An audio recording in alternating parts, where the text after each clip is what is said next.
The gun had been sitting at the bottom of a cedar chest for 4 years, wrapped in oilcloth and buried beneath a wool blanket and a pair of boots that no longer fit, and Jedediah Blackwell had told himself every single morning since the day he put it there that it would never see daylight again. He had meant it.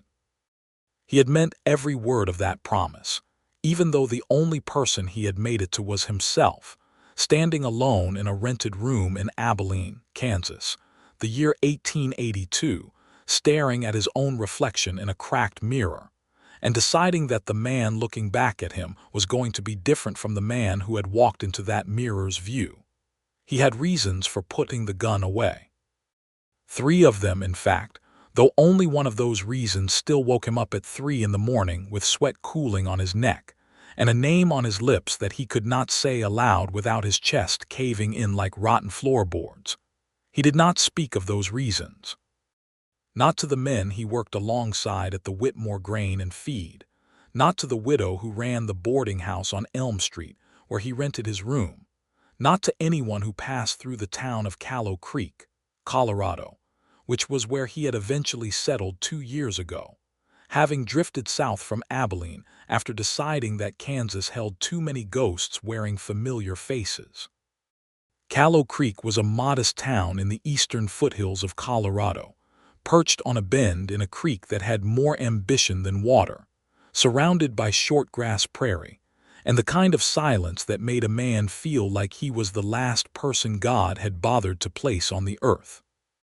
It had a general store, a barber shop, 2 saloons that competed bitterly for the same dozen steady customers, a livery stable, a church that was painted white but had begun showing its age in long peeling strips, and a sheriff named Harland Cole who wore his badge with the confidence of a man who had never been seriously tested.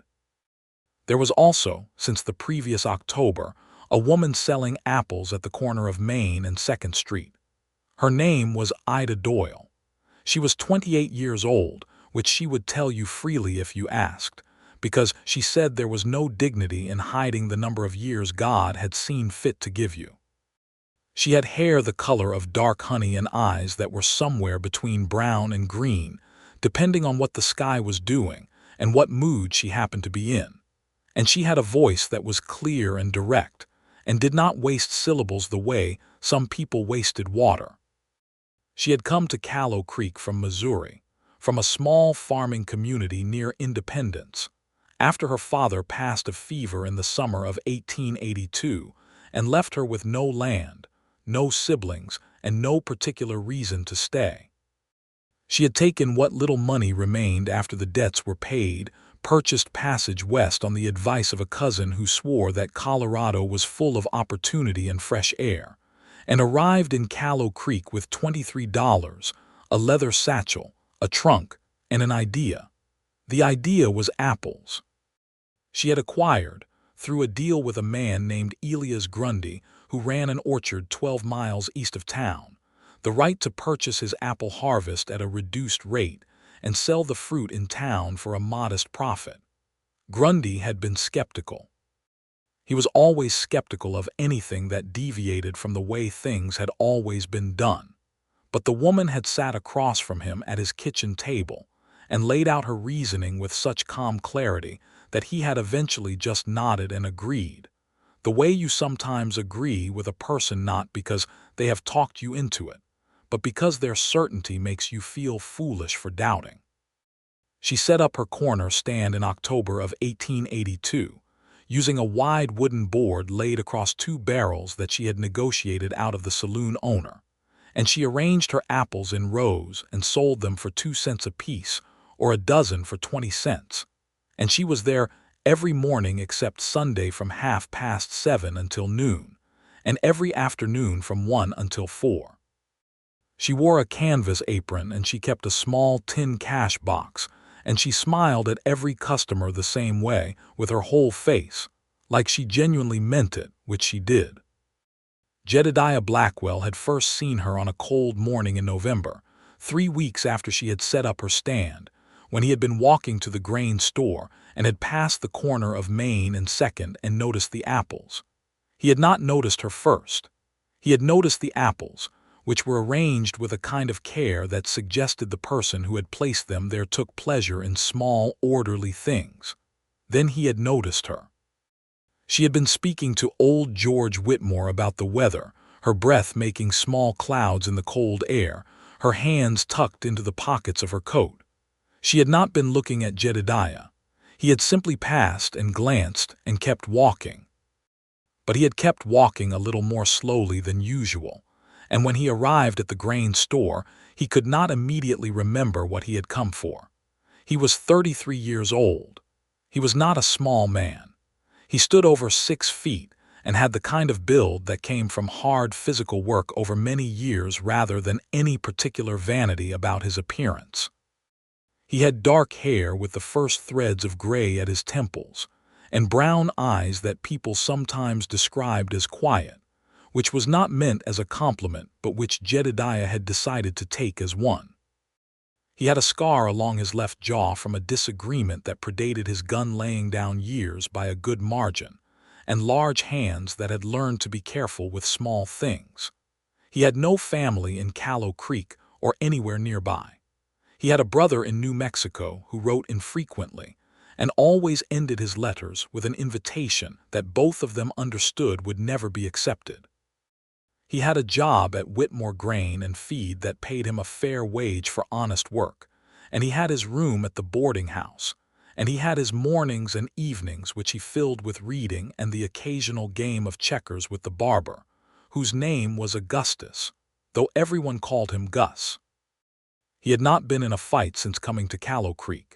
He had not raised his voice in anger at another man. He had not started trouble and he had not finished it. And if the people in Callow Creek knew anything about who he had been before he came to their town, they kept it to themselves out of the quiet courtesy that Western towns sometimes extend to a man who is trying, visibly and sincerely, to be something better than his history. He started buying apples the second week of December. He told himself it was because he had been eating too much bread and salt pork and needed something fresh. He bought 2 apples on Wednesday and 2 on Friday, and he paid his 4 cents each time and exchanged a brief nod with the woman who sold them to him, and he walked away each time feeling obscurely lighter than he had when he arrived, which he also told himself had nothing to do with the woman herself. Ida Doyle had noticed him, of course. It would have been difficult not to notice him.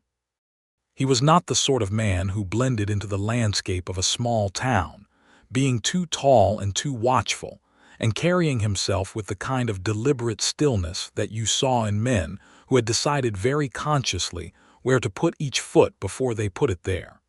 She had seen men like that before. Her father had been something like that, though gentler.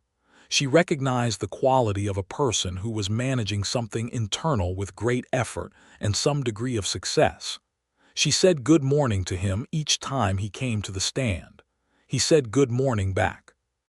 She said anything else she thought of, which in those early December weeks amounted to observations about the weather and one comment about the particular variety of apple he was buying, which was a winesap, and which she personally considered to be the best of the bunch. He had looked at the apple in his hand when she said that and then looked at her and said, "I had not thought about it that much," and she had laughed, and he had been startled by the sound of his own voice saying something that made a person laugh because it had been a while since that had happened. By Christmas, he was buying 4 apples at a time. By the new year of 1883, they had begun to talk, not about anything important at first, the cold, the state of the roads after a freeze, whether the second saloon was going to finally lose its card table to a water stain in the ceiling that had been spreading since September. Small things, carefully chosen things, the kind of conversation that 2 people have when they are interested in each other's voices, but not yet sure how much of themselves to offer to the exchange. He found himself arriving at the stand a few minutes later than usual to prolong the moment, and then discovered with some embarrassment that she was doing the same thing in reverse, taking slightly longer to make change for other customers, so that by the time he reached her the morning rush had thinned and there was more room for words. In February, he helped her. It had been a cold Tuesday morning, colder than usual, and she had come to set up her stand and found that one of the barrels had been knocked over in the night, probably by a horse or a drunk or some combination of the two, and the board had fallen with it.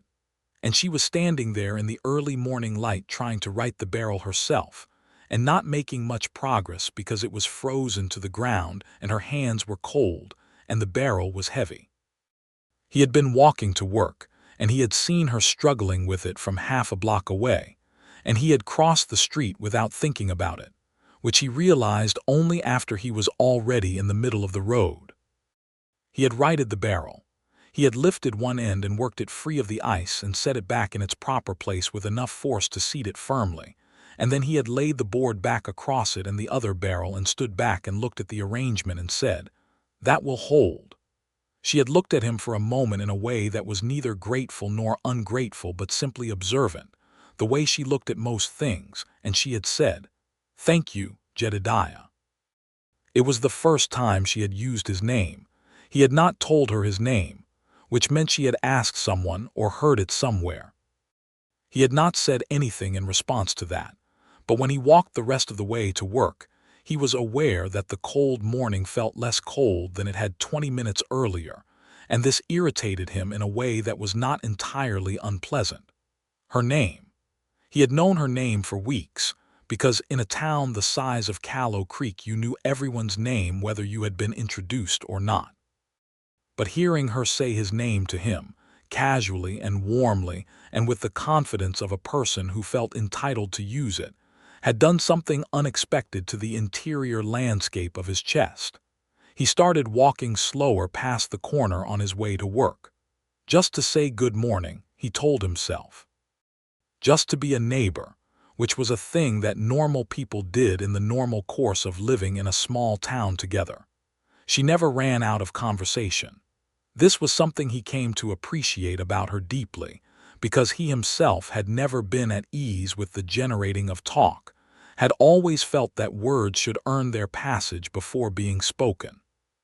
But she had a gift for finding things worth saying, not trivial things but real things, the kind of observation that made you look at something familiar from a slightly different angle and realize you had been seeing it wrong.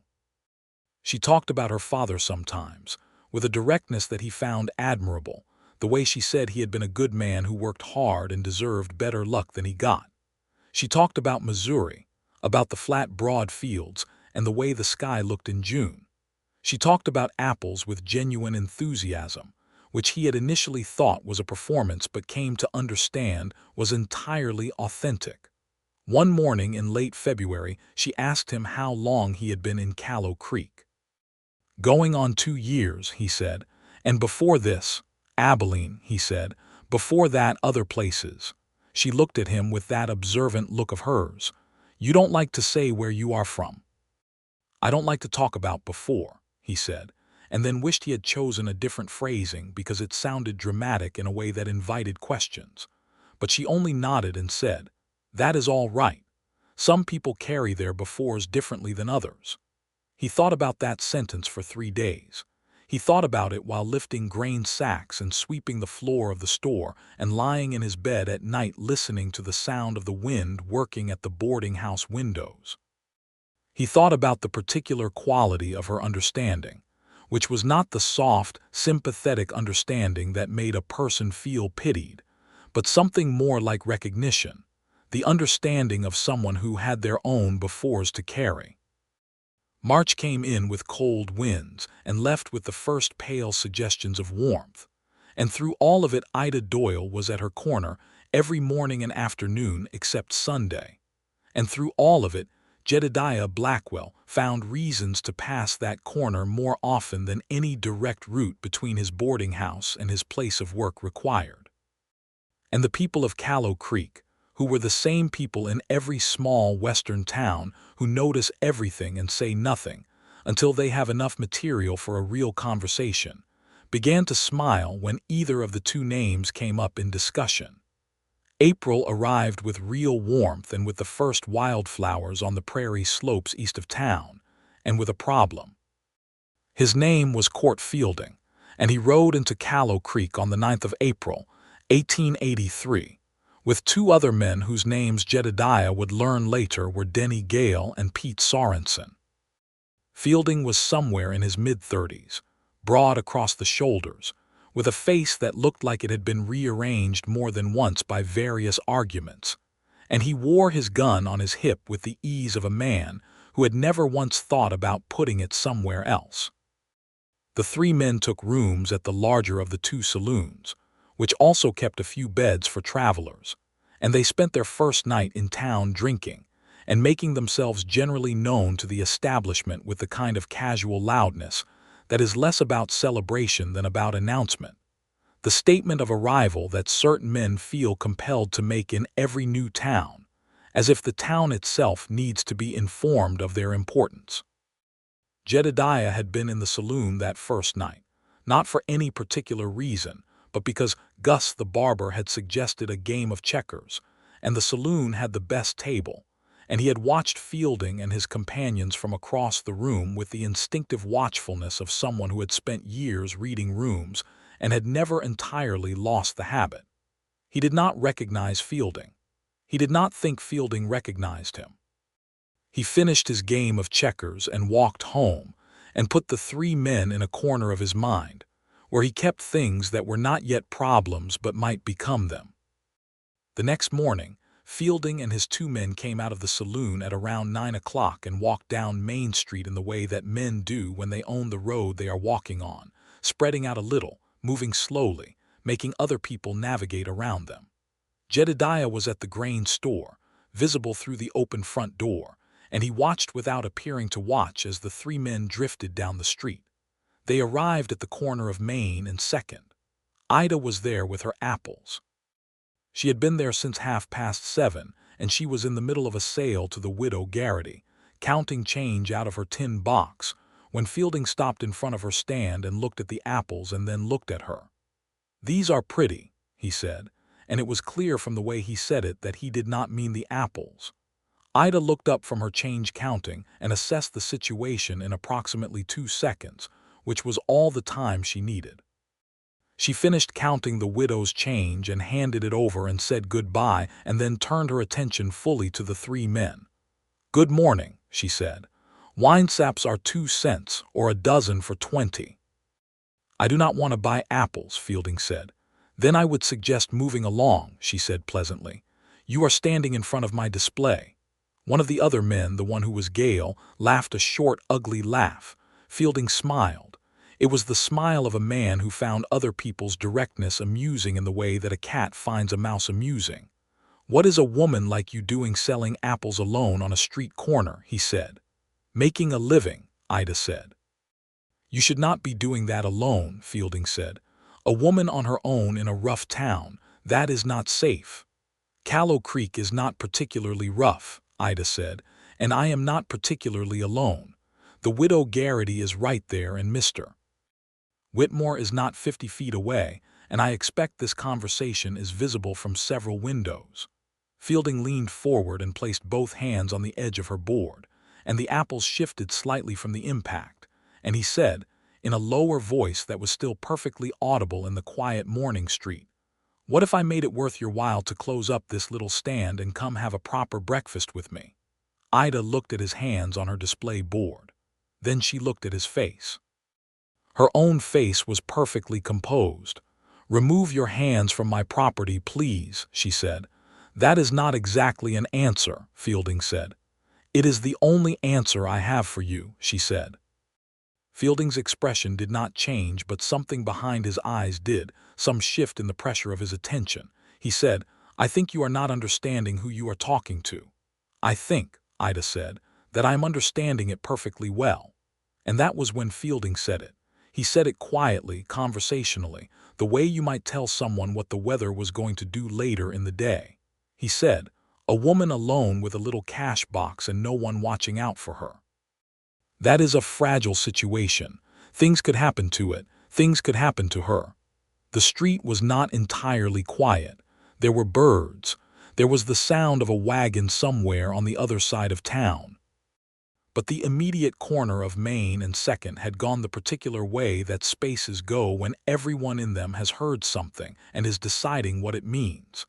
Jedediah Blackwell had come to the door of the grain store when Fielding and his men had first stopped at Ida's corner. He had watched. He had listened. He was not close enough to intervene in the early part of the conversation without making it a production, and he had been hoping, as he always hoped in these situations, that the thing would resolve on its own.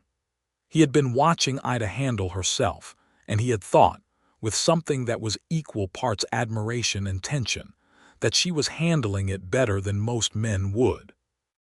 But he heard what Fielding said. He heard the word fragile. He heard the word happen. He was at the corner of Main and Second in something under 15 seconds. He did not run. He walked, and he walked the way he had once walked toward many different kinds of difficulty, with a pace that was deliberate and unhurried and communicated, in the particular language of men who have dealt with each other in violent contexts, that the man approaching had absolutely no anxiety about what was coming. Fielding looked up when Jedediah stepped into the space between him and Ida's stand. The two other men rearranged themselves slightly, and that rearrangement was automatic and trained, and told Jedediah everything he needed to know about what these men were, professionally speaking. "Walk away," Jedediah said. He was looking at Fielding. He was not looking anywhere else. "Who are you?" Fielding said. "No one important," Jedediah said. "I work in the grain store. I'm going to ask you one time to take your friends and walk away from this corner." Fielding looked at him for a long moment. The particular way he looked, with his head tilted slightly and his eyes doing a kind of rapid inventory of what was in front of him, was the look of a man trying to place someone, trying to decide whether the person standing before him was a threat or a convenience or just a nuisance. "You have the look of a man who has been someone," Fielding said. "I work in a grain store," Jedediah said again.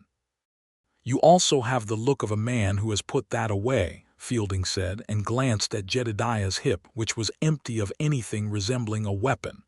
"That is interesting." "Walk away," Jedediah said. The moment stretched. These moments always had a particular duration, a specific amount of time during which the thing could still go several different directions, and the direction it went was decided by increments, by the precise quality of stillness in the person doing the asking. Jedediah had been very good at that stillness once. He had not expected to need it anymore. He found it, though, in the same place it had always been, somewhere in the center of himself where the quietest version of who he was still lived. Fielding held his gaze for another 3 seconds. Then he straightened up and stepped back from the display board and tugged his jacket straight in the way that men do when they want to suggest that the step backward was entirely their own choice. "Just being friendly," he said.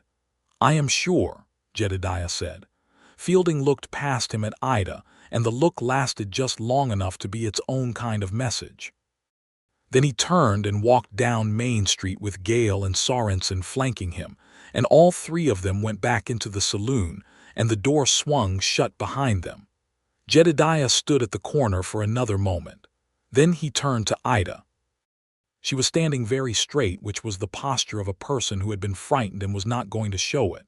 Her hands were at her sides. The tin cash box was sitting where it always sat, slightly to the left of center on the board. "Are you all right?" he said. "I am fine," she said. "He scared you," Jedediah said. "He tried," she said. "There is a difference." He looked at her.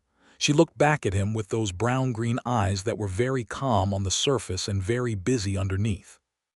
"Do you want me to stay?" he said. "I want you to go to work," she said, "because Mr. Whitmore is watching from his window and you are already going to have things to explain. But I want you to know that I am grateful." He nodded once. He started to turn and then stopped. "I will come back at noon," he said, "when you close up." She opened her mouth to tell him that was unnecessary and then closed it again. "That would be all right," she said. He walked back to the grain store. Old Mr. Whitmore was indeed watching from the window, and when Jedediah came through the door, the old man had the expression of someone who has witnessed something interesting and is trying to decide how much of it to comment on. "Those are not good men," Whitmore said. "No," Jedediah agreed. "You handled that well." "I did not draw," Jedediah said, which was not what Whitmore had meant but was what Jedediah was thinking about. Because here was the thing about the morning of April the 9th, 1883, in Callow Creek, Colorado, that Jedediah Blackwell turned over and over in his mind through the rest of the working day. He had not drawn his gun. He did not have his gun. The gun was in the cedar chest at the bottom of his room at the boarding house, and he had not felt the absence of it the way he thought he might in a moment like that. What he had felt instead was something he had not expected to feel in that situation, which was a kind of very clean and simple clarity about what mattered, and what mattered was the woman at the apple stand, and making sure that the man with the rearranged face and the quiet threat understood that she was not alone. He had not drawn his gun in 4 years. The fact of that remained intact. He felt, walking back across the floor of the grain store to lift a sack of feed, something he could only describe as a strange and tentative gratitude, though he was not sure what he was grateful to. He came back at noon. She was packing the last of the morning's unsold apples into their crate when he arrived, and she looked up at him with an expression that he was beginning to learn to read, which was the expression she wore when she was pleased about something but not inclined to make a ceremony of it. They walked together down Main Street to the small restaurant run by a woman named Clara Addison, which served hot food at midday, and was clean and warm and smelled of coffee and bacon grease. They sat across from each other at one of Clara's 4 tables, and they ordered coffee and potato soup, and they ate, and they talked. She asked him about the 3 men. He told her what he could determine from observation, which was that they were the kind of men who drifted through small towns and caused various types of trouble. He told her he did not know what had brought them to Callow Creek specifically, but that it was worth keeping an eye on. He did not tell her that the way Fielding had looked at him had suggested something like recognition, because he did not want to worry her with something he was not yet certain about. She told him that she had been genuinely frightened when Fielding had said what he said about fragile situations and things happening. She said it matter-of-factly, the way she said most things, without apology or embellishment. She said, "I have been on my own for almost a year now, and I have managed, but there are moments when the managing requires a good deal more effort than other moments." "You managed it well," he said. "You helped," she said. "I talked to a man," he said. "That is not a particular heroism." "It was to me," she said, and her voice was perfectly steady, and there was nothing in her face that was either soft or sentimental, just honest. And Jedediah found himself looking at the pattern on the tablecloth because looking at her directly was becoming a complicated thing. They finished their soup. Clara Addison brought more coffee and looked at the two of them with the particular satisfaction of a woman who has decided something is happening and approves of it. Jedediah paid for both meals before Ida could reach her pocket, and she allowed it without protest, which was its own kind of significant thing, he thought. Outside the restaurant, standing on the board sidewalk in the April warmth, she said, "Thank you for lunch." "Thank you for the apples," he said. "All of them." She smiled at that, a real full smile, and he wanted to say something else and instead said nothing, and she started back toward the corner and he watched her go. And then he turned and walked back to the grain store and spent the entire afternoon feeling like a man who has been standing at the edge of something and cannot decide whether to step back or forward. That evening, at the boarding house, he sat at the small table in his room and looked at the cedar chest in the corner. He had not opened it since placing the gun inside it 4 years ago. He thought about what Fielding's recognition had looked like. He thought about what Gale and Sorensen were doing in Callow Creek. He thought about Ida at her corner stand with her tin cash box and her winesap apples and her composed, direct, unfrightened face. He did not open the chest, but he thought about it. The next day he went to see Sheriff Harlan Cole, who occupied a small office on 3rd Street between the barbershop and the feed office. Cole was a man in his early 40s who had come up through cattle country and knew the basic rhythms of frontier law enforcement without being particularly brilliant at it. He was honest, which was more than could be said for some sheriffs Jedediah had encountered. Jedediah described the three men and what had happened at Ida's stand. Cole listened with the careful attention of a man who takes his job seriously even when the situations are not dramatic. "I heard about that," Cole said. "Fielding is the name. I do not have a paper on him, but that does not mean much. I will have a word with him." "He is the kind of man who hears words as suggestions," Jedediah said. Cole looked at him with the measuring look that sheriffs give men who seem to know certain things about certain other kinds of men. "You have experience with that type," Cole said. It was not a question. "Some experience," Jedediah said. "Yes." Cole leaned back in his chair. "Jedediah, I know you have kept yourself clean since you came here. I appreciate that, and the town appreciates it. If you think these men are a genuine danger, tell me plainly." Jedediah considered. "I think they are in town for a reason," he said, "and I do not think the reason is the saloon card table." Cole nodded slowly. "I will watch them," he said. "You come to me if something else happens." Jedediah thanked him and left. He felt that he had done the correct thing, the reasonable thing, the thing that a man who had put his gun away 4 years ago and become someone who worked in a grain store did in a situation like this. He felt that this was the right way to handle it. He also felt, with a clarity that he did not entirely welcome, that court fielding was not the kind of trouble that a reasonable approach was going to solve. The next 3 days were quiet. Fielding and his men stayed mostly in the saloon. They ate their meals there and drank there and played cards there, and the only incident was a minor dispute with another card player that had almost come to blows before the saloon owner intervened. Cole went and spoke with Fielding as he had said he would, and reported afterward that the man had been polite and reasonable and claimed to be passing through on his way to Nevada. "He is not passing through," Jedediah said. "No," Cole agreed. "I do not think he is." Ida, for her part, continued her work at the corner stand with the same composure she had brought to every day of it. She did not avoid the corner. She did not reduce her hours.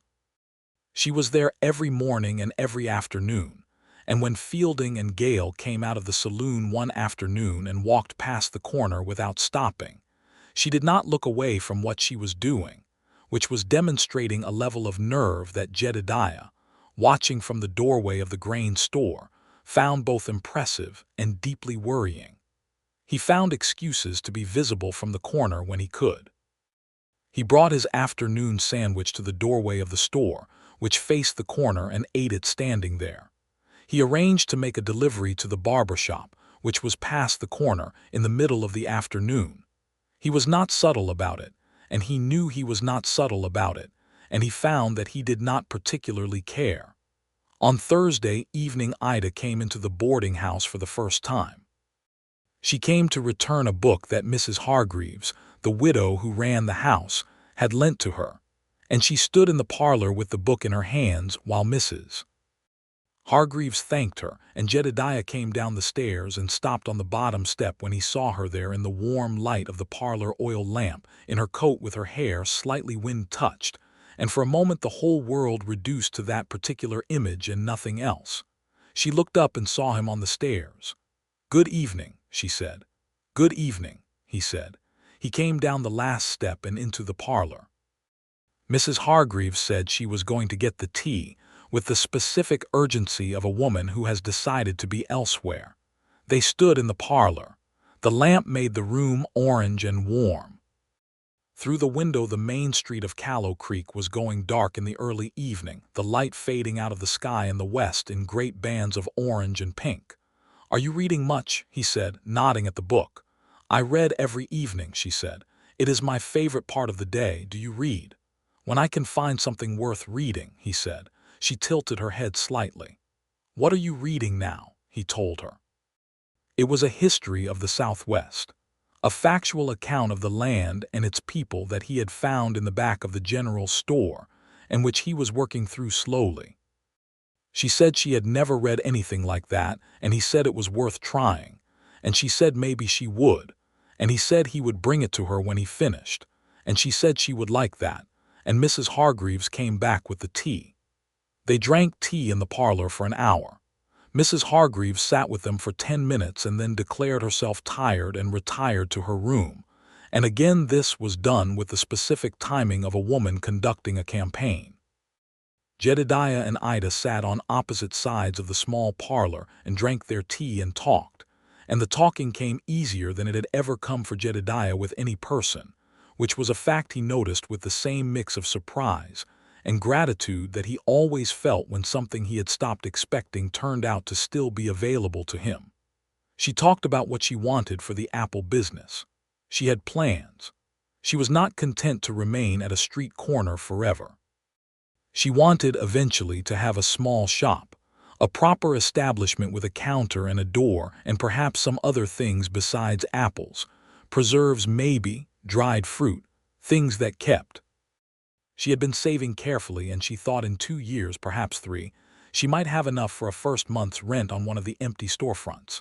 He listened. He asked questions, real questions, not the polite noise that passes for interest but the kind of question that means you have actually heard what the person said and want to know more. What kind of preserves? Where she had learned? Whether she had considered dried goods from the Eastern suppliers or was thinking of local sourcing. She answered all of them. She was not accustomed to being asked, and he could see the pleasure of it in her face, the slight brightening that happened when a person realizes that the conversation they are in is a genuine one. At one point in the middle of a discussion about jam making, she stopped and looked at him directly and said, "Why are you interested in any of this? Most people hear a woman talking about her business plans and they nod until she is finished." He thought about it. "Because they are good plans," he said. "And because you are clearly very serious about them, and because I think you are going to do all of it." She looked at him for a long moment. Something moved through her expression that he could not entirely read, something that was warmer than her usual composure and was carefully managed but not entirely hidden. "Thank you," she said, "for that, and for yesterday and for this." "You do not need to keep thanking me," he said. "I do not need to," she agreed, "but I want to." He walked her to her door when she left. She was staying in a room above the general store, which the owner rented to her at a fair rate. The store was 2 blocks from the boarding house, and the evening was cool and clear, the sky full of stars with a particular brightness that you only got at altitude, and they walked side by side without talking much, and that was perfectly fine. At her door, she turned to face him. The lamplight from the store window made the street amber and soft. She was looking at him with a kind of directness that he had come to understand was simply her nature, not boldness exactly, but a refusal to look away from the thing in front of her. "I think," she said carefully, "that you are a person who has been through a great deal, and I think that it has made you careful about everything, including this." He did not ask what this was. He knew what this was. "Yes," he said. "I am not asking you to be less careful," she said. "I just want you to know that I am not going anywhere." She said good night and went inside. He stood on the empty street for a moment looking at the closed door, and then he started back toward the boarding house, and the stars above Callow Creek were brilliant and cold, and the world felt, against all his careful expectations, like a place that was capable of generosity. On Saturday morning, things changed. He was at the grain store when Gus the barber came in, and Gus had the look of a man carrying information he was not sure what to do with. "Fielding's man," Gus said low, "the one called Gale. He was asking in the saloon last night about the woman at the apple stand, about where she lives, who she is with, whether she has family in town." Jedediah set down the sack he was carrying. "Who told you this?" "Charlie Marsh was in the saloon. He came and found me this morning." Jedediah picked the sack back up. "Thank you, Gus," he said. He went to Cole's office after work. Cole was already aware. One of the saloon regulars had told him the same thing. Cole had gone back to see Fielding, and this time Fielding had been less polite, and Cole had come away from the meeting with the understanding that these men were not going to be moved by conversation. "I need to know if there is a paper on him," Cole said. "I have sent a wire to the marshal's office in Denver. I am waiting on a response." "While you are waiting," Jedediah said, "he is asking about Ida Doyle." Cole was quiet for a moment. "I do not have cause to arrest him," he said. "Not yet. Asking questions is not a crime." "No," Jedediah said, "it is not." He left Cole's office and went directly to the general store and knocked on the door at the side that led to the upstairs rooms. Ida came to the door in her apron, which meant she had been cooking, and she looked at his face and said, "Come in," he told her. He told her all of it, including the questions Gail had been asking, and she listened the way she always listened, without interrupting, her face careful and still. When he was done, she said, "What do you think they want?" "I think Fielding has taken it into his head that you are something he wants," he said. "And I think he is the kind of man who does not distinguish between wanting something and taking it." She was quiet for a moment. "That is a plain way to say it. You prefer plain." "I do," she said. "What do I do?" "You could stay inside for a few days," he said, "until Cole hears back from Denver." She looked at him. "If I close my stand," she said, "I lose 4 or 5 days of income that I have planned for. And if I close my stand because a man frightened me, then I have let him change the way I live, and I am not willing to do that." He had expected something like this. He had not expected to feel, beneath the worry, a kind of deep and specific admiration. "Then I will be at the corner," he said. "Every morning and every afternoon, with you." "You have a job," she said. "I will speak to Mr. Whitmore," he said. "Jedediah," she said, and stopped. "What?" She looked at the table between them, at the bowl of potato peeling sitting next to the small knife she had been using. Then she looked at him. "Why," she said, "I am grateful, I am deeply grateful, but I want to understand. Why are you doing this?" He could have said any number of things. He could have said that it was simply the right thing to do, which was true. He could have said that she was his neighbor and neighbors helped neighbors in small western towns, which was also true. He could have said that he did not like Court Fielding, and this was as good a reason as any to stand in his way. Instead, after a moment, he said, "Because I have been trying to think of reasons to spend more time with you since November, and this is not the reason I would have chosen, but it is the one I have." She was very still for a moment. Then she said quietly, "That is the most honest thing anyone has said to me in quite a long time." He looked at his hands. "I am not practiced at it," he said. "At honesty. At this," he said. She reached across the table and put her hand briefly over his, just for a moment, just long enough to be real, and then she took it back. "You are doing fine," she said. He spoke to Mr.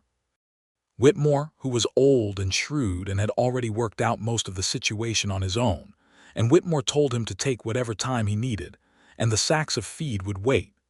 So for the next 3 days, Jedediah Blackwell stood at the corner of Main and 2nd Street in Callow Creek, Colorado, and watched the people pass and watched the saloon door and helped Ida arrange her display in the morning and stack her crates in the afternoon. They talked. They talked more in those 3 days than they had in the previous 4 months, perhaps because the situation created a kind of sustained proximity that would have otherwise required very deliberate engineering, or perhaps because something had shifted between them on Saturday evening in the general store kitchen, and neither of them was sure exactly how to proceed, but both of them were inclined to. She told him about Missouri. Not just the flat fields and the June sky, but the real things. The way her father had been most himself in the early mornings before the day took hold of him. The way she had learned to cook from a woman in the town who was not her mother but had been kind in a motherly way. The way she had felt when she sat on the wagon heading west with everything she owned in a trunk behind her, and the particular combination of terror and relief that goes with leaving a place that has become too full of endings. He told her some things in return, small things at first, gradually larger ones. He told her about Abilene, about the work he had done there, which was not grain store work. He said it carefully, watching her face, and she watched him back with her direct eyes, and he saw no judgment in them, only attention. "I was good at it," he said. "That is not something I am proud of. Being good at a thing does not mean the thing is worth being." "What made you stop?" she said. He looked at the street for a moment. "3 things," he said. "The first was watching someone die who should not have died because of something I did. The second was realizing that I had stopped feeling what a person ought to feel about that. and that frightened me more than anything else had in my life. And the third, he paused, the third was waking up one morning and thinking that if someone were to write down the sum of what I had done in my life up to that point, it would make very poor reading. She was quiet for a long time. Then she said, "And you put the gun away." "I put the gun away. 4 years ago." He looked at her. "How did you know that?" "I asked Mrs. Hargreaves," she said simply. "She knows things about the people in this town." He was startled into a laugh, a brief rough sound that surprised him. She smiled at it. "She is quite forthcoming when you ask her directly," Ida said. "What else did she tell you?" "That you are the most reliable boarder she has ever had, that you read late into the night because she can see your light under the door, that you never cause trouble, and sometimes you look at things like you are trying very hard not to miss them." She looked at him. "I thought that last part was interesting." He said nothing. "I think," she said, "that a person who puts something down and walks away from it and keeps walking for 4 years and builds something different out of the space where it used to be is doing something that deserves more credit than it usually gets." He thought that was one of the finest things he had ever been told. He did not know how to say that, so he said nothing, and she seemed to understand. On Monday, Cole got his wire back from Denver. Court Fielding had 2 outstanding warrants, one in Kansas and one in Wyoming, for robbery and assault. He was known to travel with a small group and to move through towns in a pattern that involved identifying vulnerable targets, extracting money or valuables by threat or force, and moving on before a proper investigation could form. He was considered dangerous. Cole came to find Jedediah with this information on Monday morning, and they stood outside the office together in the spring sunshine, and Cole said, "I'm going to confront him with this and give him the choice of surrendering or leaving the county. I will need you present, as a witness and a second. I do not want to involve civilians, but I am short of deputies, and frankly, you are the most capable man in this town." "I did not come to Callow Creek to be a deputy," Jedediah said. "I know that," Cole said. "I am asking you as a citizen. The man has threatened a woman in this town, and he has outstanding warrants. We have cause." Jedediah thought of the cedar chest. He thought of 4 years.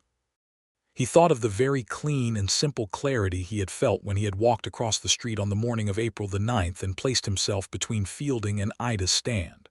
"I will come," he said. "I will not be armed." Cole looked at him. "That may not be wise." "Probably not," Jedediah agreed, "but it is what I will do." They went to the saloon at 11 that morning. Cole in front, Jedediah a half step behind and to the right. The saloon was not crowded at that hour. 4 men at the bar and 2 at a table, and Fielding and Gale and Sorensen were at the back table with cards and coffee. Fielding looked up when they came in. He looked at Cole first, then at Jedediah, and his expression settled into something careful and watchful. Cole read the warrants. He did it formally, standing at the end of the table with his badge catching the light from the high windows, his voice steady and clear. He said Fielding had the choice of coming peacefully into custody or leaving Callow Creek County by sunset with an understanding that any return would result in immediate arrest. Fielding listened to all of it. Then he said, "I think there may be a misunderstanding about those warrants." "There is not," Cole said. Fielding looked at Jedediah. "And what is your involvement in this, grain store man?" "I am a citizen of this county," Jedediah said. "You are more than that," Fielding said. "I spent 3 days trying to place your face. I placed it this morning. You used to ride with the Callaway outfit out of New Mexico 6-7 years ago. The saloon was very quiet. I used to be a lot of things," Jedediah said. "I am not those things anymore." "You are standing in my way," Fielding said, "and you are not even armed." "I noticed that," Jedediah said. "Take the offer the sheriff is making. Leave the county. There is no good ending for you here." Fielding stood up slowly. Gale and Sorensen moved, and Cole's hand went to his gun, and the moment held its shape for one long suspended second. Then Fielding pulled his own gun. Cole drew and fired in almost the same movement, and he was not as fast as he might have been, but he was fast enough, and the shot took the gun out of Fielding's hand, quite literally, with the specific dramatic luck that sometimes occurs in real frontier violence, the bullet glancing the cylinder and sending the weapon spinning across the floor. Fielding grabbed his hand. Gale and Sorensen both froze, because Cole had his gun on them now and there was nothing left to calculate in the situation. It was over in approximately 4 seconds. Jedediah had not moved. He had stood very still and watched all of it with the trained stillness he had spent 4 years trying to let go of and 4 days rediscovering. His heart was beating at a perfectly normal rate. His hands were steady. His mind was clear. Fielding was arrested. Gale and Sorensen were disarmed and told to leave, which they did with considerable speed once the situation settled. Cole sent another wire to Denver, and 2 federal marshals arrived 6 days later to take Fielding into proper custody. By the time they left with him, Callow Creek was done with Court Fielding, and Court Fielding was done with Callow Creek. Jedediah came back to the corner of Main and 2nd on the morning after the arrest, not because there was any more danger to stand against, but because he had told Ida he would be there, and also because he wanted to be there. She was arranging her morning display when he arrived. She looked up and took in his face, and whatever she saw there told her what she needed to know about how the previous day had gone. "Are you all right?" she said. "I am fine," he said. "Fielding is in custody. His men are gone." Cole handled it well. "And you?" He looked at the apples on their board. The morning was clear and warm, proper spring warmth, the kind that had intention behind it. The wildflowers on the slopes east of town were fully open now, patches of yellow and purple visible from the street on the high ground. "I am fine," he said again. "Better than I expected to be." She looked at him with those eyes. "Come here," she said. He came around to her side of the display board. She reached up and brushed something from his sleeve. A piece of lint or a bit of dried grass. A small gesture that required closeness, and which was entirely unnecessary given that the thing on his sleeve was negligible, and he stood very still while she did it. Then she looked up at him very near and said, "I want to say something to you, and I want you to listen to the whole thing before you say anything." "All right," he said. "I am not a woman who makes decisions quickly," she said, "or impulsively. I came to Colorado because I thought it through. I set up this corner stand because I thought it through. I am not in the habit of being swept along by things. I have been on my own for most of the last year, and I have made choices that were mine, and I intend to keep doing that." "I know," he said. "So when I tell you that I think you are the most interesting and decent and genuinely surprising person I have met in as long as I can remember," she said, "I want you to understand that this is not something I am saying because of the last week. I have been thinking it since February at least. And I am telling you now because I am tired of not telling you." He looked at her face. The full, plain, honest morning face of her, with the wind moving a strand of her honey-dark hair and the sunlight doing complicated things to the color of her eyes. "Ida," he said. "Jedediah," she said. "I have not been good at this," he said, "for a very long time. I have been careful about it in ways that probably do not serve me. But I think about you every morning when I wake up, and I think about you in the evenings when I read and I cannot entirely focus on the page, and I believe I have been waiting for the right moment to say that and not finding it and then running out of patience with my own waiting. That," she said, "sounds like more than grocery shopping." He laughed again, that brief startled sound, and she smiled at it the way she always smiled at it, like it was something she had been paid to see. He reached out and took her hand. Just that. Held it between both of his large, careful hands and looked at her. "I would like to call on you properly," he said, "if you would allow it." "I have been allowing it since November," she said, "but yes, formally, that would be fine." He walked her home that evening, and the evening after that, and the week that followed was the first week in 4 years that Jedediah Blackwell woke up every morning looking forward to the day with the specific quality of anticipation that comes from knowing you are going to see a particular person. He brought her the history book when he finished it. She read it in 3 evenings, and returned it with 3 pages of observations written in a neat hand on a folded sheet of paper. And he read her observations at the grain store during his lunch hour and felt, in a completely uncomplicated way, extraordinarily happy. He took her to dinner at Clara Addison's restaurant on a Friday evening, a proper dinner, and Clara produced a cloth napkin and a candle that she did not put on other tables, and the food was good and the conversation was easy, and they sat at the table for 2 hours after the plates were cleared just talking, the way 2 people talk when they have stopped needing to manage the distance between them. She told him about the shop she wanted. He told her about the brother in New Mexico.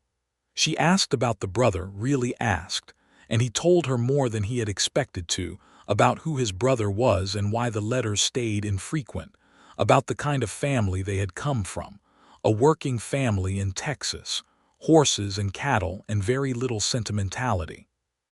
She listened and did not offer anything soft or false about it, just listened and asked one more question at the end, which was whether he missed his brother, and he said he thought he probably did, in the way you miss a version of a person that no longer quite exists. In May he took her out of town for the first time. He borrowed one of the livery horses and a light wagon from the livery owner, who was a friendly man named Dale, and who helped him load a basket that Mrs. Hargreaves had quietly assisted in assembling. They drove east along the creek road to a flat place on the bank where the wildflowers were thick and the cottonwood trees were coming fully into leaf, and they spread a blanket and ate cold chicken and cornbread and dried apple slices with cinnamon that Ida had made herself, and the creek ran beside them all afternoon with its small, ambitious sound. She leaned against a cottonwood and looked at the sky through the new leaves. He lay on the blanket beside her and looked at the same sky. "This is a good place," she said. "I thought you might like it," he said. "I found it last fall walking." She turned her head to look at him. He turned his to look at her. They were very close. "Jedediah," she said. He kissed her. It was not impulsive.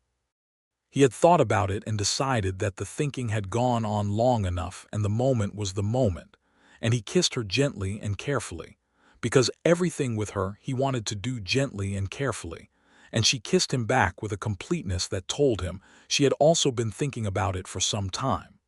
When they separated, she looked at him with those eyes and said, "Finally." He felt the laugh come up from somewhere warm and genuine. "Finally," he agreed.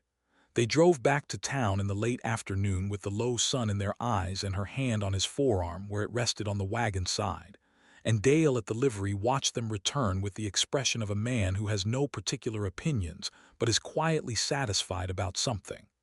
Summer came to Callow Creek slowly and fully, the way it does at that altitude, arriving in layers rather than all at once. The wildflowers gave way to dry grass and the creek dropped in its bed, and the evening stayed long and warm, and through all of it Jedediah and Ida were together in the accumulated ordinary ways that constitute a real relationship rather than a romantic idea. He helped her with the stand in the mornings before work. He met her at noon most days. He walked her home in the evenings. They had dinner together 3 or 4 times a week, sometimes at Clara's and sometimes at Ida's small kitchen upstairs, where she cooked things that were good and simple, and which he ate with the specific pleasure of a person who has been eating alone for too long. She read his books and gave them back with her notes. He fixed things for her, small practical things, a loose hinge on her window and a squeaking board on the stairs and a barrel stave that had come loose. She introduced him to preserving, showing him with patient humor how to seal a jar properly, and he was bad at it at first and then got better. And the shelf in her kitchen accumulated jars of apple preserves and plum jam and spiced pear through the summer months. Mrs. Hargreaves said nothing directly about any of it, but she started making sure there was always a second cup on the tea tray in the evenings, just in case someone came by. In August, he wrote to his brother in New Mexico. It was the first letter he had initiated in 3 years. He wrote about Callow Creek and his work, and the things that had happened in April, and he wrote, at the end, that there was a woman and that she was remarkable, and that he thought his brother ought to know. He sealed the letter and gave it to the postmaster, and did not think too carefully about what he had done, because he had found that thinking too carefully about things was sometimes the enemy of doing them. His brother wrote back in September, a longer letter than usual, congratulating him in the blunt economical way of men who were raised not to make much of feelings, which is its own kind of warmth if you know how to read it. At the bottom his brother had written, "I told you that you were not done, you never believed me." He showed the letter to Ida. She read it and handed it back and said, "I like your brother." "You have never met him," Jedediah said. "I like the letter," she said. "It amounts to the same thing." In September, Ida's apple harvest from Elias Grundy's orchard came in, and it was the biggest she had managed yet, because Grundy had had a good year and they had renegotiated terms in the spring to give her a larger portion. She was at her stand every possible hour through September and early October, and business was excellent, and she came home in the evenings counting her earnings with the specific satisfaction of a person who has done the thing they set out to do. She showed him her savings book one evening in October. She had been building toward the shop for 11 months. The number in the book was closer than she had expected to be by this point. 2 more years, she said. Maybe less. He looked at the number. He thought about something he had been considering for 2 months, carefully and also with increasing impatience. He had been, by his own assessment, careful for long enough about this thing too. "What if it were sooner?" he said. She looked at him. "I have savings," he said, 4 years of wages and very few expenses, and I have been thinking about a thing, and I would like to tell you what I have been thinking, and then you can tell me what you think." She put the savings book down on the table. She looked at him with her full attention, which was the most attentive thing in his experience. "I have been thinking," he said, "that I would like to marry you. And I have been thinking that I am a man of 33 years with 4 years of savings and a good job and a reason to be in a place for the first time in a long time, and that if we combined the savings and the salary we could have a shop in a year, maybe in the spring, and the shop could be yours and run the way you want to run it, and I could keep working and maybe eventually we could build something larger." He stopped. His voice had been steadier than he expected. "I am not saying this well," he said. "Yes, you are," she said. "I love you," he said, because he had been meaning to say it for weeks, and this seemed like the moment when not saying it would be a foolishness he was no longer willing to commit. She looked at him for a long moment with those eyes that were brown and green depending on the light, and then she said, "I love you, Jedediah Blackwell, and yes." "Yes," he said. "Yes," she said. "To the marrying and the shop and the combining of savings and all of it. Yes." He reached across the kitchen table and took her face in his hands, gently, carefully, the way he did everything with her. And she reached up and put her hands over his, and they stayed like that for a moment that was long enough to count for something and short enough to still be true. They were married in November of 1883, in the white church that was still peeling on the outside but was warm and lamplight golden on the inside, on a cold, clear Saturday with the sky so blue it looked painted. The congregation was most of Callow Creek, because in a town of that size a wedding is a civic event whether you are invited or not. Mrs. Hargreaves sat in the front row and cried in the dignified way of women who have seen a great deal of life and know when something good is happening. Gus the barber sat next to her. Old Mr. Whitmore sat on the groom's side and looked pleased with himself, as if he had arranged the whole thing. Ida wore a dress of deep blue wool that she had made herself, because she was practical about things, and she carried a small bunch of dried apple blossoms that she had pressed in the summer, and saved for exactly this purpose without telling anyone. Jedediah wore his best clothes, which were not grand but were clean and well-fitted, and he stood at the front of the church and watched her walk toward him with the absolute and uncomplicated certainty of a man who has finally arrived at the right place after a very long and complicated journey. She looked at him when she reached him, and she said quietly just to him, "You are doing fine." He said just to her, "So are you." The Reverend said the words and they said their words back, And when it was over, the whole church seemed to exhale with a collective warmth that was part cold, whether relief and part genuine happiness about these two specific people. The celebration was held at Clara Addison's restaurant, which Clara closed to the general public for the afternoon, and turned over to long tables and food and Mrs. Hargreaves's remarkable apple cake, which she said was a contribution, and refused to discuss as anything but a contribution. There was music from a fiddle player who lived at the edge of town, and who played better than anyone expected, and who kept going until quite late in the evening. There was dancing, which Jedediah was bad at and Ida was patient about, which was, someone at the party said, a good preview of the marriage. They moved into a larger room at the boarding house that Mrs. Hargreaves had quietly prepared, having decided that the boarding house was the right arrangement until the shop and whatever else the future held were clearer.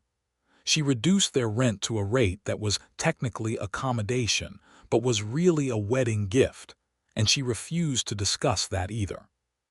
Through the winter of 1883 into 1884, Jedediah worked at the grain store, and Ida ran her stand on the days the weather allowed, and spent the cold days doing the business of accounts and planning and writing letters to suppliers.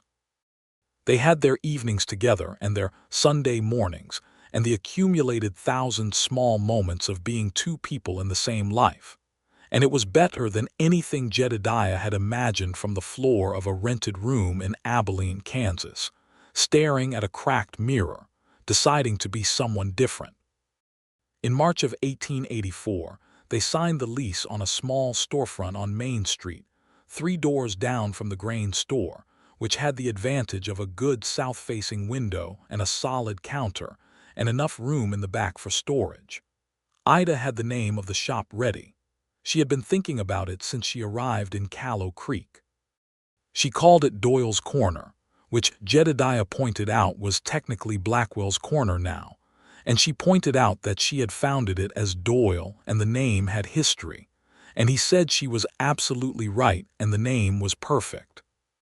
They painted the front of the shop together on a Sunday in April, a warm one, the first genuinely warm Sunday of the year, and Ida made a sign with the careful lettering she had practiced through the winter, and they hung it above the door with the precision of two people who have very different opinions about level and have learned to negotiate about it.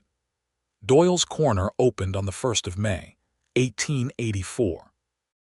It sold apples in season and dried fruit and apple preserves and plum preserves and dried goods and small baked things.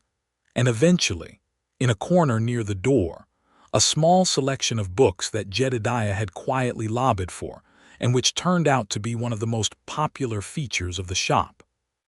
Cole came in on the first day and bought a jar of apple preserves and said the shop was the best thing to happen to Main Street since the road was laid, which was a considerable exaggeration, but which was kindly meant. Clara Addison came in and bought dried fruit and said she would use it in her kitchen. Gus the barber bought a book. Mr. Whitmore stood in the doorway for 10 minutes, looking at the shop with the expression of a man reviewing something he built himself, and then he bought 2 jars of preserves and went home. Through the spring and into the summer the shop grew, not explosively but steadily, with the kind of reliable growth that comes from a good product and a proprietor who genuinely cares about what she is doing. Ida was at the counter every morning and most afternoons, and she knew her customers by name and remembered their preferences and greeted them with her whole-face smile. And the shop became one of those places that people went not only for what they needed, but because they felt better while they were there. Jedediah continued at the grain store through the spring, but by summer he and Whitmore had worked out a new arrangement, reduced hours that freed his afternoons to help with deliveries and the heavier work of the shop, which was growing enough to need it. He found that he did not miss the grain store hours. He found, more than he expected, that he loved the work of building something with Ida, the practical collaborative daily work of keeping a small business alive in a small frontier town, which required creativity and patience, and a willingness to solve problems that you had not anticipated at 7 in the morning by 9. In August of 1884, Ida told him she was expecting a baby. She told him in the kitchen after supper, with the same directness she brought to every important thing, sitting across the table from him with her hands folded and her eyes steady. She said she had suspected for 2 weeks and now she was certain, and she said it was good timing, all things considered, because the shop was stable enough to handle the adjustment, and she had already thought about how to rearrange her hours. He looked at her for a moment. Then he moved around the table and pulled her close, and she put her arms around him, and they stayed like that in the warm kitchen with the smell of supper around them, and the sound of Main Street coming through the window.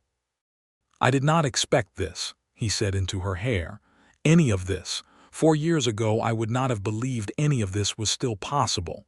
It was always possible," she said. "You just had to stop being somewhere else first." He held her tighter. She let him. He wrote to his brother the next day. He sent the letter express. His brother arrived in Callow Creek 3 weeks later, having ridden up from New Mexico on the specific stated ground that he was not going to meet his sister-in-law for the first time when she was occupied with being a mother, and that he had put off coming long enough. His name was Thomas Blackwell, and he was 30 years old, and looked enough like Jedediah to be his brother and different enough to suggest that the same raw material had been handled by life quite differently. He was a rancher and a decent man, and he shook Ida's hand when he arrived and said, "I have heard a great deal about you," and she said, "I have heard precisely 1 letter's worth about you," and he laughed, and from that moment they got on like people who recognize each other. Thomas stayed for 2 weeks. He helped with the shop and went out with Jedediah to look at a parcel of land east of town that Jedediah had been considering, a small piece with good grass and access to the creek, the kind of piece that you buy when you intend to stay somewhere permanently and want the land to prove it. Thomas said it was a good piece and told him to buy it, and Jedediah said he intended to, and Thomas said good. On the last evening before Thomas left, the 3 of them sat on the porch of the boarding house and watched the sun go down over the western plains, the whole great bruised orange and purple spectacle of a Colorado evening, and Thomas said, "You look different than I remember." "How so?"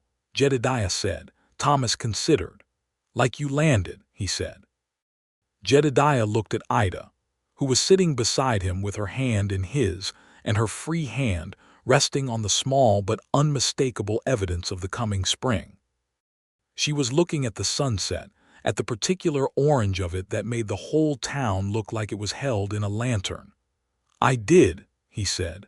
Thomas left the next morning, promising to return in the spring, and he kept that promise.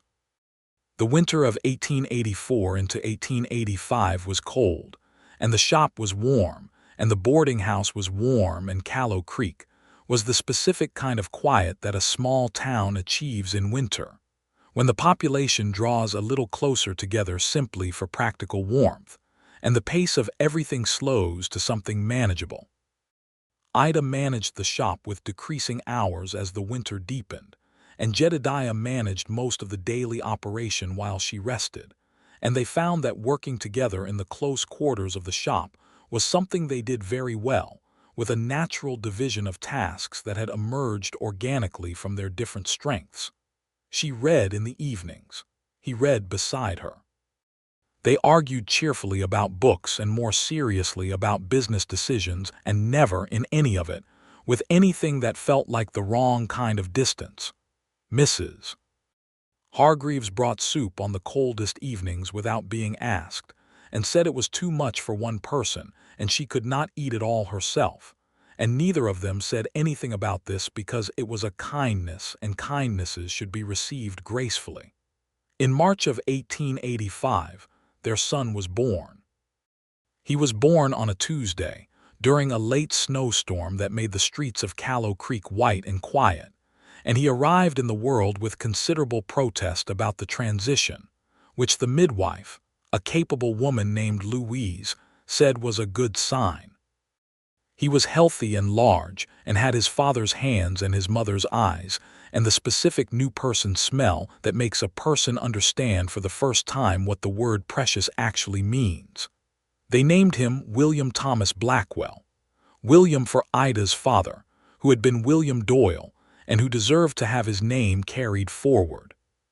Thomas for the brother in New Mexico, who received the news by wire and replied within hours with a message that was short and heartfelt, and ended with a promise to arrive by the end of the month, which he did.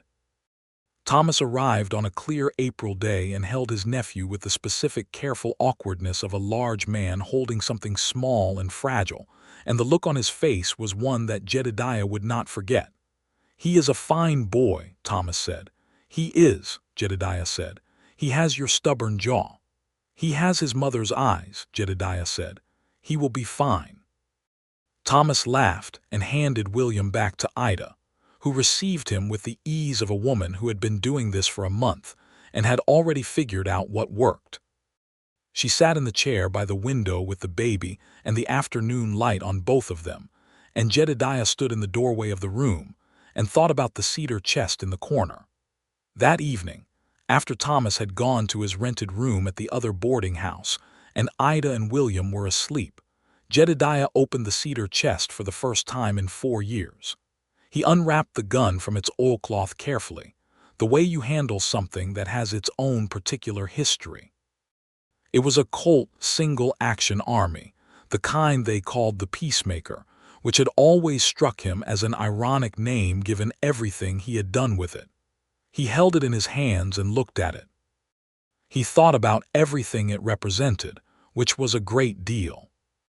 He thought about the things he had done with it, and the things he had not done, and the choices that had led to putting it away, and the way the world had shifted incrementally over 4 years from the place where that choice had been made to this room in a boarding house in Callow Creek, Colorado, with a sleeping woman and a sleeping infant in the next room, and a brother asleep down the street, and a shop with his wife's name on it, and a piece of land east of town that he intended to build something on. He thought about April the 9th, 1883 and Court Fielding, and the fact that he had stood between that man and Ida without a weapon and had felt, if anything, more capable of the situation for it. He put the gun back in the oilcloth. He put it back in the chest. He closed the chest and sat with his hands on the lid for a moment. Then he picked the chest up, carried it down the stairs of the boarding house, and walked down Main Street to the sheriff's office. Cole was doing paperwork in the lamplight, which was mostly what Cole did in the quiet evenings of the town's winter tale, and he looked up when Jedediah came through the door carrying the cedar chest. Jedediah set it on Cole's desk and opened it and unwrapped the gun and put it on the desk between them. "I want to turn this in," he said, "formally, whatever the process is." Cole looked at the gun. He looked at Jedediah. "You have had that for 4 years," he said. "I put it away 4 years ago," Jedediah said. "I want to put it away properly now. Whatever you do with it, sell it, put it in a case, whatever the law provides. I am done with it." Cole was quiet for a moment. Then he said, "What changed?" Jedediah thought about William Thomas Blackwell asleep in a room with his honey-haired mother, and about a corner stand with winesap apples arranged in careful rows, and about a shop called Doyle's Corner and a piece of land east of town and a letter from a brother who said you landed. "I have something to be done with it for," he said. Cole picked up the gun and looked at it and put it in his desk drawer. "I will handle it properly," he said. "Thank you," Jedediah said. He walked back through the quiet night streets of Callow Creek, past the shop with its dark windows and its sign that caught the moonlight, past the barber shop where Gus's light was still on, past the saloon where a thin sound of music leaked under the door, past Clara Addison's restaurant with its curtained windows, back to the boarding house and up the stairs, and into the room where his wife and son were sleeping. He sat in the chair by the window for a while and looked at them. The moonlight came through the thin curtain and made the room soft and gray, and William made the small random sounds that new babies make, tiny dispatches from an interior life that was just beginning to organize itself. And Ida slept with her hand curled near her face, the same face that could be looking at apples or looking at him and be equally, completely present either way. He thought about the morning on the 9th of April in 1883, which felt both recent and completely far away, like looking at a mountain that is real but is not where you are standing. He thought about the man he had been walking past that apple stand in November and the man who was sitting in this chair now, and about everything that had happened in between, and he thought that if someone had told him that morning in Abilene, when he was packing the gun into oilcloth and putting it in the chest, that this was where the road was going, he would not have believed them. He would have wanted to. He just would not have believed them. Spring came again to Callow Creek in 1885, earlier than the year before, the cottonwoods coming into leaf along the creek and the wildflowers appearing on the slopes to the east. William grew at the particular alarming pace that infants grow, adding weight and noise and responsiveness to the world around him, in weekly increments that felt like watching something become itself in real time. Ida went back to the shop in April, bringing William with her in a basket behind the counter, which became its own small attraction for the shop's regular customers, who were unanimous in their opinion that William Blackwell was a remarkable infant, and his mother was admirably unsentimental about managing both him and a cash transaction simultaneously. Jedediah bought the land in April. The piece east of town by the creek, where the wildflowers grew thick in the spring and the cottonwoods gave good shade. He filed the deed with the county clerk and walked the boundary on a Sunday morning, Ida beside him with William against her shoulder in the sling she had fashioned, and they walked the whole perimeter and talked about what they wanted to build. She wanted a garden, a proper one, not just a kitchen garden but something larger, something with room for apples. There was already a young apple tree on the north edge of the property, self-seeded probably, a volunteer from some past era, and she pointed to it and said, "We start with that one." He wanted a porch that faced west, to catch the evening light.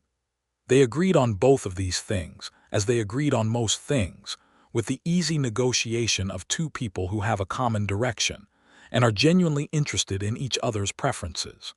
They broke ground on the house in June, with the help of 3 men from town who were handy with wood and the specific knowledge of Western construction that buildings in that country needed to be solid against the wind and the cold. It went up slowly and correctly, log by log and board by board, through the summer. Thomas came again in August and worked alongside them for 2 weeks, which was a different kind of communication than letters, and valuable for that. Ida continued to run Doyle's Corner through all of it. She was there every morning, and the shop had grown enough that she had hired a girl named May Patterson, 16 and bright and conscientious, to help with the afternoons when the building work needed Jedediah's hours.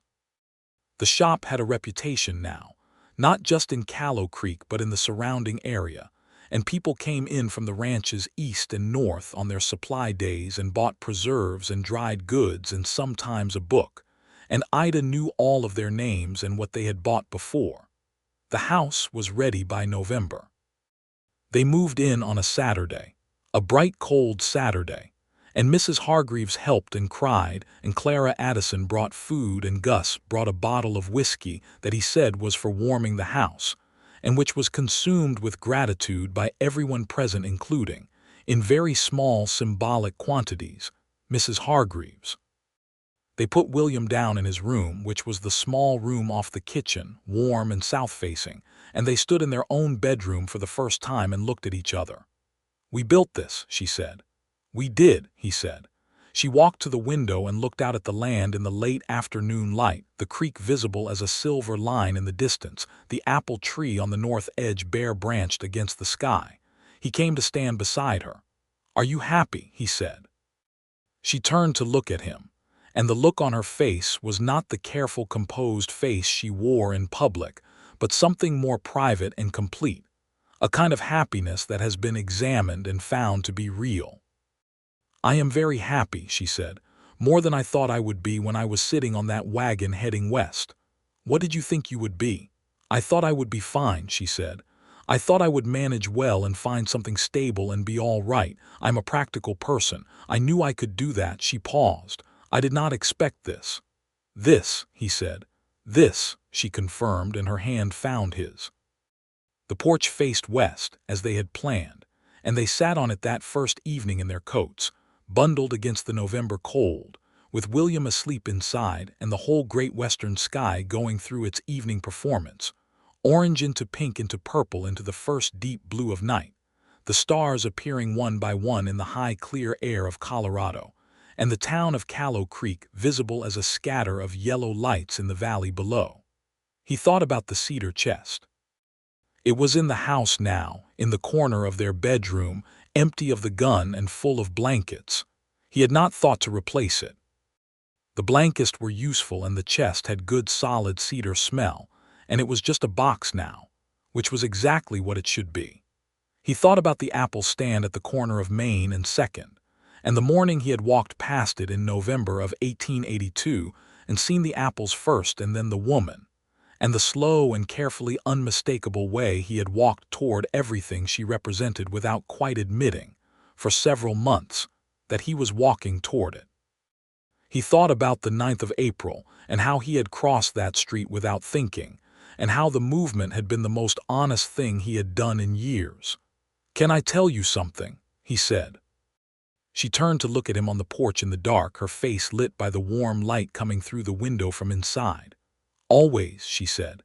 "When I was in Abilene putting the gun away, I told myself I was putting away a version of myself, the version that knew how to be that kind of man, and I thought that was a loss even though it was also a choice. I thought I was diminishing myself." He looked out at the stars. "I was not. I was making room." She was quiet for a moment, then she said, "Room for what?" "For this," he said. "For you and William and the shop and this porch and all of it. For a life that I actually want to be in." She put her head against his shoulder. He put his arm around her. The stars of Colorado were extraordinary and indifferent and beautiful above them, the same stars that had been above this land before any town or road or person, and would be above it long after, and in between them was a porch and 2 people and a sleeping child and an apple tree that would bear fruit in the spring. "Jedediah," she said. "Yes. I am glad you walked past my corner." "I am glad you had apples," he said. She laughed, and he held her, and the November night was cold, and the house behind them was warm, and William slept on in his south-facing room, and the creek ran on in the dark toward its destination with the small bright sound of water that has somewhere to go. They stayed on the porch until the cold drove them inside, and then they sat by the stove in the kitchen and drank tea and made plans for the spring, for the garden and the expanded shop, and a second crate arrangement with Elias Grundy's orchard, and a letter to Thomas about coming for longer in the summer. They made the plans with the easy confidence of people who have stopped being afraid of the future, not because the future is certain, but because they are meeting it together. 3 years later, in the summer of 1888, Doyle's Corner was the most established small goods shop in the eastern Colorado foothills, and Ida Blackwell was known in 4 counties as the person to see for quality preserves and honest dealing.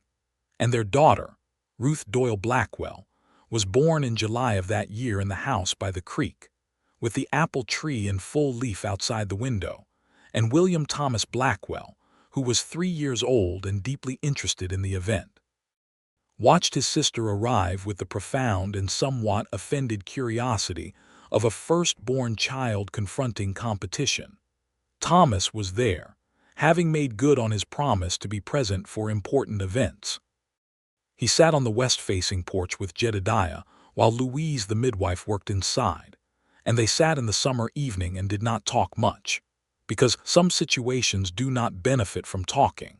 And when Louise came to the door and said everything was fine and healthy and they could come in, Jedediah went inside and found his wife holding their daughter in the warm lamplight of the bedroom, and he sat beside her on the edge of the bed and looked at Ruth Doyle Blackwell, who was very new and very loud and absolutely perfect. "She has your eyes," he said. "She has your chin," Ida said. "That is a good thing for a boy," he said. "For a girl it is less certain." Ida laughed, which she probably should not have done quite so vigorously given the circumstances, And then she looked at him and her eyes were bright and warm, and he was 38 years old and had never in his life felt more completely in the right place. William came in and stood at the bedside and looked at his sister with deep seriousness. He said, "She is very small." "She was just born," Ida said. "So were you once." "I am not small now," William said, which was true. Thomas stood in the doorway and watched the whole scene with the expression of a man who has received something he did not know he was waiting for. And he left the next morning and wrote a letter from New Mexico 3 weeks later that was longer than any letter he had written before, and which said, among other things, that he thought he might look at property in Colorado if the land was suitable, and that he would appreciate his brother's opinion on the matter. The land turned out to be suitable. Thomas Blackwell arrived in Callow Creek County 2 years later with a herd of 20 cattle and a plan, and he built his place along the creek 6 miles north of Jedediah and Ida's. And from that point forward, the Blackwell family in Colorado was a fixed and rooted thing, the kind of thing that puts down stakes and means them. Jedediah stood at the door of Doyle's Corner on a morning in the fall of 1888, watching Callow Creek go about its day, and he thought about all the mornings he had stood in various doorways in various towns and felt the essential temporariness of it, the sense of being someone who was passing through rather than arriving. He did not feel that now. He felt the opposite of that, a sense of arrival so complete that it had stopped being a feeling and become simply a fact, the way the ground under your feet is a fact, present and solid and not requiring acknowledgement. Ida came to stand beside him, drying her hands on her apron. She looked out at Main Street with the same comfortable survey that she brought to everything. "May is asking if we should order more dried peaches," she said. "The Hendersons have been coming in for them every week." "Order them," he said. "I thought so," she said. "I already did." He looked at her. She was 33 now, the same age he had been when she arrived in Callow Creek, and she was exactly and entirely herself, which was the most beautiful thing about her and had been from the beginning. Her hair was still honey dark and her eyes were still that shifting brown-green, and she ran a shop that 4 counties respected, and she made apple preserves that Clara Addison had been trying to replicate for 3 years without success, and she was the mother of 2 children and the wife of a man who had not deserved her early on and had spent 4 years becoming someone who did. "Ida," he said. "What?" He did not have a specific thing to say. He had just wanted to say her name, the way he had wanted to say it since the morning he first heard her say his, standing in the early winter cold at a corner in a small Colorado town. She looked at him with those eyes, knowing him the way she knew him, which was all the way down. "I know," she said. She went back inside to the counter and the morning customers and the cash box and the work, and he stood in the doorway a moment longer and looked at the corner of Main and 2nd, 2 doors down and across the street, where a pair of barrels still sat against the building front, vestiges of the original stand that she had kept there out of a sentiment she would not admit to being sentimental about. He thought about the gun at the bottom of the chest in Abilene. He thought about the promise he had made to his cracked mirror reflection, which he had kept better than he had ever expected to keep anything. He thought about the way the world had been on the 9th of April, 1883, when he had walked across a street without thinking, because a woman with apple-brown eyes had been standing there and someone had threatened her, and there was not a version of him, 4 years of careful reinvention notwithstanding, that was going to walk past that. He had not drawn his gun that day. He had not needed to. He had needed only to cross the street to show up, to stand in the space between a threat and a person he had quietly and then very loudly come to love, and to say, in the oldest and most fundamental language of human presence, "Not her. Not while I am here." And he was here. He was entirely, irrevocably, gratefully here. The morning opened around him in all its ordinary gold, and Callow Creek went about its business in the way that small western towns go about their business, which is to say steadily and practically, and with occasional moments of great beauty. And through the door behind him came the sound of his wife's voice, telling a customer that the plum preserves were particularly good this year. And she was not saying that just to make a sale. And from the direction of the back room came a small, demanding voice that was Ruth Doyle Blackwell announcing her opinion of the morning. And somewhere up the North Road, his brother was building a life of his own along the same creek.